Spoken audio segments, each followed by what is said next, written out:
Hola a todos, sean bienvenidos. En este video estaremos considerando las respuestas del estudio del libro del 13 al 19 de mayo 2024. Vamos entonces a continuar con el capítulo 9 y tenemos los párrafos 17 al 24 y un recuadro. Párrafos 17 y 18 parte A. ¿En qué sentido la explicación de Pedro puso a prueba a los discípulos de origen judío?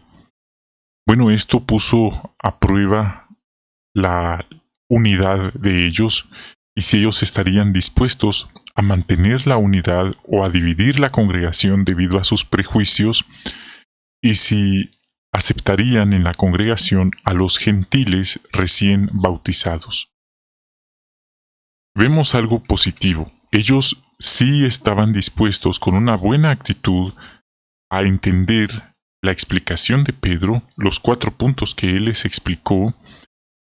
Hicieron a un lado su orgullo, sus prejuicios, y con una buena actitud promovieron a la unidad de la congregación recibiendo a los gentiles. Vemos entonces que no insistieron en hacer las cosas a su manera o en imponer sus criterios personales o incluso que ellos tenían fuertemente arraigados por tradición anteriormente. Parte B. ¿Por qué no siempre es fácil mantener la unidad en la congregación y qué preguntas deberíamos hacernos? Bueno, un punto es que hay congregaciones y a nivel mundial la congregación está formada por hermanos de todas naciones, tribus, pueblos y lenguas. Esto no es nada más un tema de diferente idioma. Hay distintas culturas, distintos orígenes, distintas razas y más que eso, distintas personalidades y caracteres. Hay culturas, hay hermanos con una personalidad muy jovial, a lo mejor son muy amorosos, muy bondadosos, pero puede ser que hay hermanos que debido a la crianza, debido a la cultura del país donde están, son todo lo contrario, a lo mejor son muy serios, extremadamente serios, no son para nada generosos, el compartir con los demás no está en ellos, a lo mejor a ellos les gusta que los demás les den, pero a ellos no está en su lista de metas ayudar o compartir a los demás. Entonces hay una diversidad. Hay hermanos que su cultura es ser muy directa, si ven algo que no les gusta, lo dicen. Hay otros hermanos de una cultura más reservada que si miran algo que no les gusta, a lo mejor lo pasan por alto y con tal de no ofender a nadie. Vemos cómo hay hermanos tan opuestos en personalidades como el día y la noche.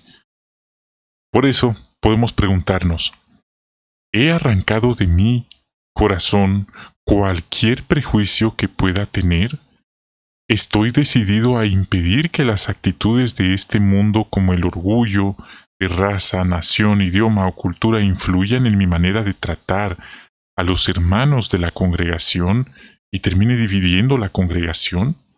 Son muy buenas preguntas. Especialmente los hermanos que emigran a otro lugar, la organización les recomienda adaptarse a ese lugar en vez de pretender cambiar o colonizar ese lugar e imponer costumbres que a lo mejor lo hacen con buena intención y les dicen que en su país de origen lo hacen de esta y otra forma y que no está bien como lo están haciendo los hermanos locales. Eso puede terminar dividiendo la congregación, más si son asuntos en los que hay algunas más de una forma de llevar a cabo ciertos procedimientos. Es decir, no existe o hay casos en los que hay varias formas de de llevar a cabo un procedimiento. No es que única y exclusivamente una forma y como modelo de un solo país. Entonces no, hay varias formas y son válidas. Y a eso entra lo que es el ceder y el ser razonables.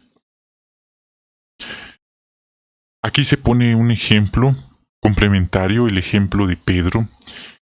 Tiempo después, años después, pues él tenía todavía algo de prejuicio y esto es una lucha.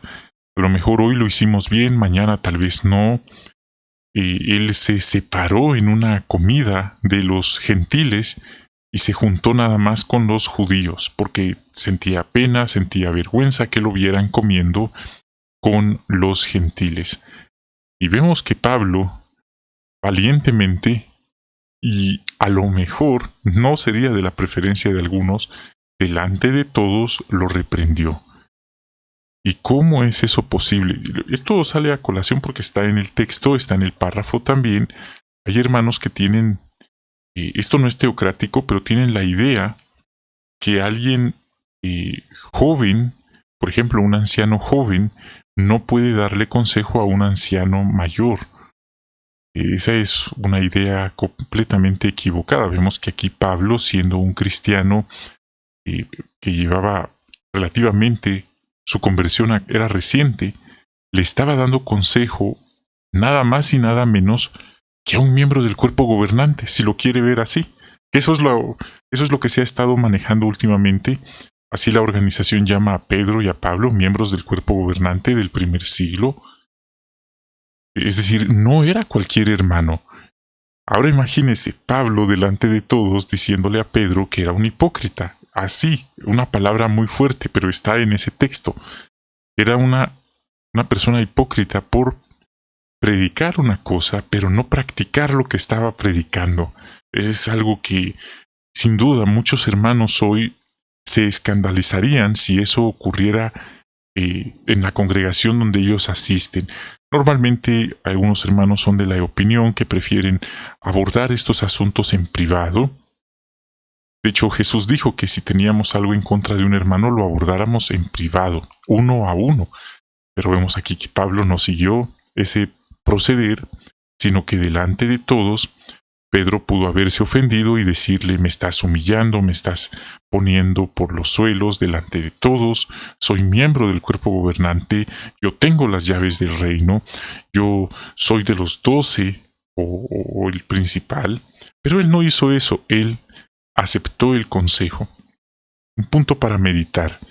Así que, hermanos, con una conversión reciente podrían incluso darle un consejo a otros hermanos según sea la situación.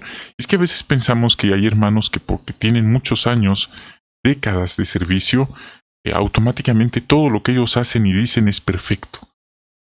Pero en realidad no, vemos que suele pasarnos a todos que tropezamos, y no porque llevamos muchos años ya no tropezamos, como le pasó al apóstol Pedro.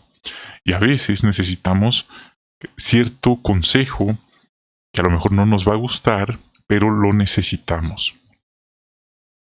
Entonces ahí está tener cuidado con la trampa del prejuicio. Un gran número de personas se hicieron creyentes. 19. ¿A quiénes empezaron a predicarles los discípulos de Jesús en Antioquía y qué pasó? Respuesta: empezaron a predicarle a los gentiles, a los incircuncisos, a los impuros, como los llamaban algunos, de Antioquía de Siria. Ahora, ¿qué pasó? Dice que la predicación fue un éxito, ya que los judíos empezaron a predicarle a los griegos y a los incircuncisos, y también a los circuncisos, y dice que con la bendición de Jehová, un gran número de personas se hicieron creyentes. Aquí tenemos el recuadro de Antioquía de Siria, algunos datos interesantes de la ciudad, y era una ciudad muy importante, se menciona aquí. También se menciona que estaba formada por una población muy variada y numerosa también, y ahí vivían muchos judíos, y dice que los judíos convirtieron a muchos griegos a su religión. Vamos ahora al párrafo 20 y 21. ¿Cómo demostró Bernabé que era humilde y cómo podemos imitarlo en nuestro ministerio? Bueno, vemos que él aceptó ayuda. Incluso le dijeron que Pablo lo iba a ayudar y él fue a buscar a Pablo por ayuda. Entonces, él no quiso ser, por así decirlo, el centro de atención, el héroe de la película, el protagonista. Él estuvo dispuesto a recibir ayuda, a trabajar en equipo. Bueno, Ahora, ¿cómo podemos imitarlo en nuestro ministerio? Bien, esto es importante porque Pablo quería ayudar. Y eso es bueno, porque si le hubieran dicho, vamos a ponerte a alguien, pero que va en contra de su voluntad, que no quiere ayudar, eso ya no hubiera sido una ayuda, eso hubiera sido una carga, eso hubiera sido un problema, incluso le hubiera estorbado en su trabajo. Entonces, eso también tiene que ver con aceptar la ayuda. Lejos de ver a Pablo como un posible rival, Bernabé fue humilde y reconoció que necesitaba ayuda. Todos en algún momento necesitamos ayuda en nuestra vida. Incluso en una congregación, si un solo anciano quiere hacerlo todo él solo, puede terminar cayendo por tanto estrés, por tanta carga de trabajo. Entonces, la organización recomienda el principio de capacitar y delegar, en vez de que una sola persona lo quiera hacer todo, ella nada más. Entonces Bernabé fue a buscar a Saulo de Tarso, Pablo, y luego estuvieron un año juntos, trabajando juntos, edificando a los discípulos de Antioquía. ¿Cómo podemos seguir su ejemplo? Reconociendo que a veces necesitamos ayuda. Todos en algún momento necesitamos una palabra de ánimo, lo que podría incluir una visita de estímulo, lo que podría incluir ayuda en la congregación, pero nuevamente caemos en lo que hemos mencionado. Ayuda de alguien que quiere ayudar, no de alguien que lo está haciendo de mala gana o que al ver una oportunidad va a ponernos un tropiezo en nuestro camino. Entonces, esa es una ayuda que estamos viendo que sí se aprecia y se recibe. Todos tenemos puntos fuertes y débiles, algunos más que otros. Algunos se les da muy bien predicar informalmente, pero les cuesta trabajo hacer revisitas y cursos bíblicos. A lo mejor ahí nos complementamos con alguien en nuestro ministerio. Incluso algunos años se animó a los hermanos a buscar un compañero de servicio para la predicación. No se recomienda predicar solos, menos ahora como están las circunstancias. Antes, algunos hermanos llegaban a territorios vírgenes a abrir brecha, a abrir el camino, pero ahora no se recomienda predicar solos.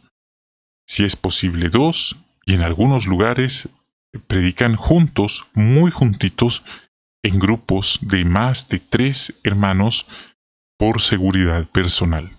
Pero vemos ahí nuevamente lo que implica trabajar en equipo con ayuda. Decidieron enviarles ayuda a los hermanos Hechos 11:26 al 30. ¿Cómo demostraron los cristianos de Antioquía que de verdad querían a sus hermanos y cómo seguimos hoy su ejemplo los cristianos? Vemos que alrededor del año 46 hubo una hambruna muy severa. Los periodos de hambre eran especialmente difíciles para los pobres, porque no tenían ahorros ni reservas de alimentos. Al parecer, en aquel momento, la situación de muchos cristianos judíos que vivían en Judea estaban muy afectados. ¿Y qué pasó? Los hermanos gentiles, que algunos llamaban impuros, que algunos tenían sus prejuicios, no fueron indiferentes, no fueron insensibles, no dijeron ahora es nuestro turno.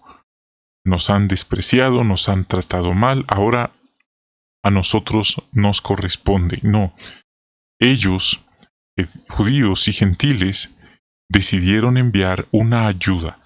Podrían haberles enviado una carta donde decían que lamentaban lo que les había ocurrido, pero que no dudaran que Jehová los iba a ayudar y que siguieran orándole a Jehová. En vez de eso, mandaron ayuda material a sus hermanos. Bueno, ¿qué hay de nosotros? Bueno, últimamente ha habido algunos casos específicos cuando nos enteramos de que nuestros hermanos necesitan ayuda. Es bueno preguntarnos cómo reaccionamos. No solo cuando ocurre un desastre como un terremoto, un huracán, un tornado, sino cuando alguien local de la congregación enferma y no puede valerse por sí mismo, o no tiene el apoyo de su familia, o a lo mejor sobre él recae la familia, ¿cómo reaccionamos? ¿Hacemos lo posible por ayudar? Incluso si viven en otra congregación. Es una pregunta personal que podemos meditar. Hay quienes nada más se limitan a decir, hermano, confíe en Jehová, hermano, no deje de orar, hermano, busque el reino. Pero ¿cómo lo va a buscar si está enfermo, en cama, en casa, no puede salir? Bueno, evidentemente ahí hace falta más que solo orar. Aquí se menciona que la sucursal generalmente organiza comités de socorro. ¿Qué implica esto? Bueno, esto no es que la sucursal manda ayuda. La sucursal, el primer paso que da, esto está en el libro Organizados, por si lo quiere revisar, no me lo estoy inventando. Ellos nombran un comité de socorro y ese comité de socorro solicita ayuda al circuito donde ocurrió el desastre. Si no se dan abasto, llaman al siguiente circuito, al circuito vecino, y así sucesivamente hasta que logren cubrir de una manera razonable la necesidad en la zona. Entonces es así como la organización se maneja ante este tipo de situaciones o desastres naturales. Entonces los mismos publicadores tienen que ver cómo ayudan a los hermanos afectados. Repito, no es que de Betel digan vamos a mandar ayuda, no, lo que hacen ellos es delegar esa responsabilidad de dar ayuda sobre el circuito local. Si no se dan abasto en el circuito local, piden ayuda al circuito vecino. Y esto lo que busca es ayudar de una manera razonable a los hermanos afectados. 24. Si estamos conscientes de lo importante que es la visión de Pedro, ¿qué debemos hacer? Esforzarnos al máximo para que personas de toda raza, nacionalidad, clase social tengan la oportunidad de escuchar y aceptar las buenas noticias. Esforzarnos por luchar contra el prejuicio, el racismo de nuestro corazón, el orgullo también, que a lo mejor hoy lo hicimos bien, pero mañana puede surgir algo y el ego puede dominarnos. Así que todos estamos en ese proceso por cuidarnos de estas malas tendencias y esforzarnos por seguir dando un buen ejemplo. Este fue el estudio del libro para esta semana. Gracias por acompañarnos. Bendiciones de Jehová para ustedes, sus queridas familias, y hasta una próxima transmisión.